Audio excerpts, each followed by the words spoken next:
Many of the things we hold close to our hearts were first learned in our childhood. The thrill of catching your first trout, throwing your first fastball, and that burst of freedom and exhilaration as you slipped away from guiding hands and rode a bike all by yourself. As parents, we pass to our children those values and ethics that we have sifted from our rearing.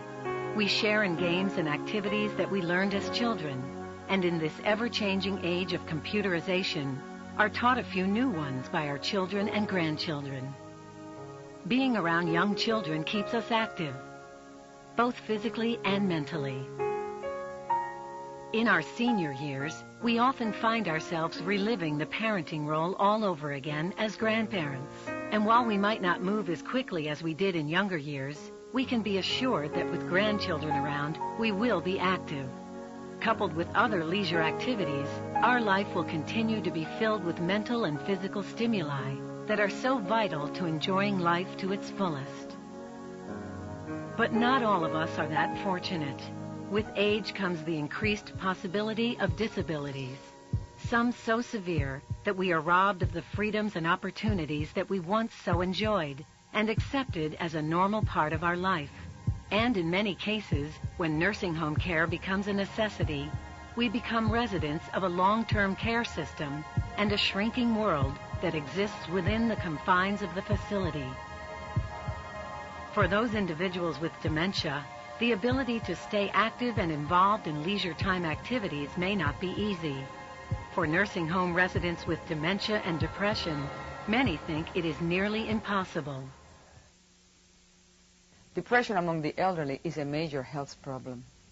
It is something that you find in people over the age of 60, at least in 10 to 20% of the people. I can tell you, too, that most of the time it's either misdiagnosed, unrecognized, or it gets complicated by underlying diseases, and this absolutely makes the diagnosis and the treatment much more complicated. It is not a natural extension of aging.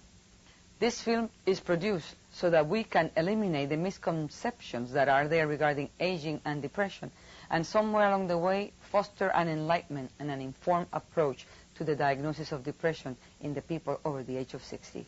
According to the National Alliance for the Mentally Ill, 6 million older Americans suffer from serious and persistent symptoms of depression. Among long-term care residents, the prevalence is especially high. Perhaps 30 to 40% have depression. For people with dementia, the rate is even higher. For the institutionalized elderly, the risk factors for depression are complex. These older adults have an increased prevalence of medical illness and disability. They may be taking medications and coping with major losses that come with institutionalization. Thus, the heightened risk of depression comes as no surprise. Depressed older adults in a long-term care setting may become so severely depressed that they develop an intention to give up on life using nonviolent means such as self-starvation or non-compliance with their essential medical treatments. This may show up as a condition known as failure to thrive. The good news about depression is that safe, effective therapies abound. Evidence from carefully controlled clinical trials supports the effectiveness of antidepressants, ECT, and psychosocial interventions. Psychosocial interventions are important in addressing the causes of depression in elderly patients because prevention strategies are both effective and simpler than pharmacological treatments. Social support and activity involvement is crucial, and such approaches have proven to be effective, especially among older adults with mild or moderate depression. Effective therapy requires accurate, timely diagnosis. If you are a healthcare provider for older adults, you need to be aware of the symptoms of depression and do something about what you see. The first step in treating depression is recognizing it. Hi, how are you doing today? Good. If you care for someone with generalized, widespread physical complaints out of proportion to any medical condition, or irritability, mood swings, difficulty thinking straight, or remembering things, it's time to react. You may also notice feelings of sadness or apathy, feeling worthless, useless, or excessively guilty for no apparent reason. Or you may recognize a patient's difficulties in sleeping or eating or engaging in other normal hobbies or activities. These are the indicators that this individual needs to be screened for depression. A simple, useful screening tool is the Geriatric Depression Scale. It will give you an idea if the person is depressed, and if so, just how depressed he or she may be. There are many medical causes for depression in nursing home residents. Some medications and chronic diseases, like heart disease, dementing illnesses, malignancies, and cerebrovascular disease, can cause or exacerbate depression. Antidepressant pharmacotherapy is an important tool in the treatment of depression. We now have many safe and effective antidepressants which we can prescribe for our depressed elderly patients. Zoloft, or sertraline, and Paxil, or paroxetine, are two examples of this kind of therapy. Non-pharmacologic interventions can be used in combination with antidepressant medication therapy and may greatly improve the likelihood of a successful response to treatment. Unfortunately, medical treatment of depression in the nursing home is often limited to the administration of antidepressants, since psychosocial interventions are often not readily available. Nursing home residents suffer many psychological losses. They've left the warmth and security of their own home to reside in an unfamiliar environment. Now, with their health and mobility impaired, they no longer have the opportunities to do the many things that filled their lives with vitality and happiness. What we do as occupations, as recreation or leisure often defines who we are. Whether you were an avid skier, football player, loved going to the beach, or spent most of your life in the military, once you lose these activities, you tend to feel a loss of identity. Isolation, passiveness, and depression quickly weave into one's soul with devastating results. While all nursing homes provide activities by law, the residents with cognitive impairments have many constraints or barriers to these leisure activities. Acknowledging these limitations, a unique and innovative approach was developed towards the treatment of depression. One that not only could be used with a majority of long-term care residents, but more importantly, one that would bring positive results and give people an opportunity to experience something different, something exhilarating, exciting, filled with a level of freedom and a desire to seek the experience again and again. The solution: the Duett Wheelchair Biking Program. The Duett is a specially engineered bike that blends the wheelchair and the bicycle into a mobile type of therapy. The front of the Duett is a detachable wheelchair that serves as the front wheels of the bike. With the fresh air surrounding them and the sun beaming down on their faces, residents of all functioning levels can enjoy the thrill and freedom of riding along a park pathway or through gardens, sanctuaries, or wherever the heart desires. Seated behind the resident on the pedaling portion of the Duett, the therapist can control the speed, braking, and turning of this unique piece of recreational equipment. This marvelous piece of machinery is engineered and fabricated in Germany and has undergone rigorous testing for safety.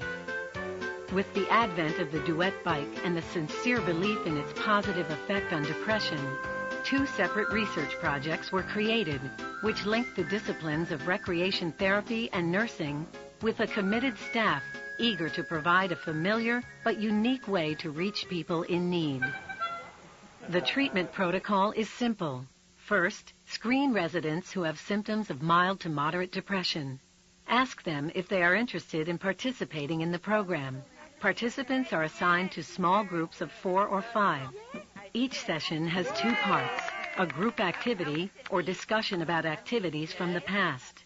Then each person goes for an individual ride with a staff member. When the rider returns, he or she tells everyone about the ride. This takes place 5 days per week for 2 weeks. This intensive 2-week program draws the participants back to a level of active engagement. This is followed by a continuing program where each person goes for a ride with a staff member or family member or volunteer twice every week. The goal of this program is to take the person to another activity program to take part in and reconnect them with hobbies, interests, and activities that make life worth living. During the studies, a classic experimental design with randomization of the control group and the treatment group and pre- and post-testing was used. 40 residents, identified as being depressed based on the geriatric depression scale, were assigned to treatment or control groups. Those in the treatment group participated in the 2-week intense biking program and were then post-tested.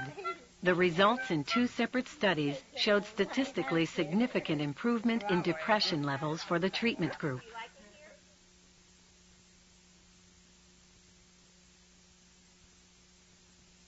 You can talk about statistics and be as scientific as you want, but what you notice is that people come back to life. There's smiles on their faces, and they're out and about, out of their rooms. They're feeding themselves. Their families are involved with them again in a meaningful way. The mean depression score for the treatment group dropped 3.47 points after the 2-week intervention.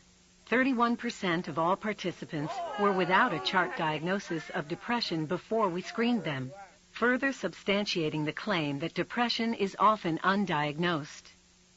Furthermore, 51% of the participants were currently not receiving any treatment for depression. This finding adds further support to the findings that depression often goes undiagnosed and untreated.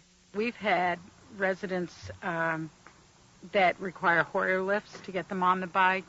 We've had residents who have ridden with oxygen tanks, with Foleys for urinary drainage. We had one that was a tube feeder that was fed continuously even while he was riding. And for those type of impairments, they have very few activities offered to them. The effects that this research had on the participants were both startling and surprising beyond what could be measured on the geriatric depression scale. Prior to this study, many of the participants rarely left their rooms or participated in facility activities. You remember that guy, Nick? He was the best. He was the best success. He didn't talk before we started. He didn't come out of his room. He never got the opportunity to go to the dining room for meals because he was tube fed. And he just sat in his room all day long watching TV. And once we got him on the bike, by the 3rd day, remember the staff came in and they said to us, "Oh my gosh, Nick is talking again." And Nick was out at the front door waiting for us the next morning at 8 a.m. Wheeling himself around the facility. I mean, it was great. Yeah. Remember that gentleman that came in? He had about 3,000 platelets. Yeah. And the medical director said to us, his wish is he wants to go for a bike ride while he's here. Yeah. And I said, do we dare? And he said, yeah, just be careful. And it was raining out. It was pouring rain. We bundled the guy out. He wanted to go out in the rain anyway. Took him out. He was so happy, and he said to me, I want to do this every day while I'm here. And he did. He did. Yeah. And then over the weekend, he passed away. After just 3 days, our research staff was heartened as they witnessed numerous encouraging events. These previously isolated residents were not only coming out of their rooms, but were self-initiating activities, interacting with other residents, and exploring the facility on their own. Staff members, healthcare providers, and families told us that they could see a noticeable difference in the residents. She's always been social, but she loves the bike program. She really loves it. We come up and she's all excited talking about how she got to go out on the bike, or she's going to go out in the afternoon, and she's looking forward to it. She's got pictures of her on the bike. And she's so proud to say, look, I was on it again. And they've got a couple of pictures of her in the hallway. In the bulletin boards in the hallway? And riding by, holding onto somebody else's hand that's on another bike. She certainly smiles a lot more and laughs and seems to be enjoying herself with the fresh air. My mom always liked a lot of attention, so this is something that has brought her out of her shell from being inside, and it gets her outside, too. She's not as fearful of things, and when she first came here, she diminished quite a lot in her ability to play cards or bingo or even watch television, and this has added a new dimension to her life. Something that maybe is happening 5 minutes before I got here, she might not have remembered. So I'm not quite sure where she is in space, but it's really nice when we come here to see her happy. She's having a blast, it sounds like. She's having a great time. He can't stop talking about the bike became the recurring theme from all. Additionally, we found that many of the residents would seek us out and approach us before their scheduled rides to say, "Don't forget me." I just saw Steve go by. Oh, yeah. He really enjoys it. He used to wait for us by the front door. Steve is a repeat because he was in your study last summer. Right. And now he's back this summer. Although he's declined considerably. Well, I felt so bad after he was doing so great in the project last summer, and we came back, and he had a brain bleed and was really on life support, just waiting to die. But he has come back enough that he can talk and say he wants to bike again. Right, and he does. If I got enough time on my bike, I'll be on my bike all the time. It's all he's able to do. I love to bike. That's the only thing he gets up out of bed for. Thanks, Steve. There was a recognizable change in the activity participation level and a new type of culture forming throughout the facility. I think I'm doing good. Programs like this one represent the future direction of recreational therapy services for older adults in long-term care. The Duet Biking program is exceptional because it addresses very real needs of older adults that are not being met, and that is depression and failure to thrive. Second, the program is a clear example of a high-quality recreation therapy intervention. The older adults are assessed prior to placement in the program, and then the treatment protocol is implemented to address those unmet needs. The program represents full collaboration and cooperation between nursing and recreational therapy professionals and substantiates the need for this type of partnership, just as we've seen documented in a great deal of the literature on healthcare reform. Collaboration improves the quality of care and reduces overlap and duplication of services, which in turn reduces overall cost. Residents and their families will tell you about the benefits of this program in clear and simple terms. It works. The older adults who have enjoyed this program communicate more, improve physiologically, and show a reduced level of depression. While activity is important in all of our lives, that activity has to have meaning to the individual for it to be useful and enjoyable. How wonderful it is to know that there is a source of freedom that can steal one away from feelings of depression and despair. Life cycles itself. As we close this circle, we often return in vivid memories to a childhood filled with free-spirited, unbridled freedoms once enjoyed. And it's in this world that we can now find these pleasures to fill our final days.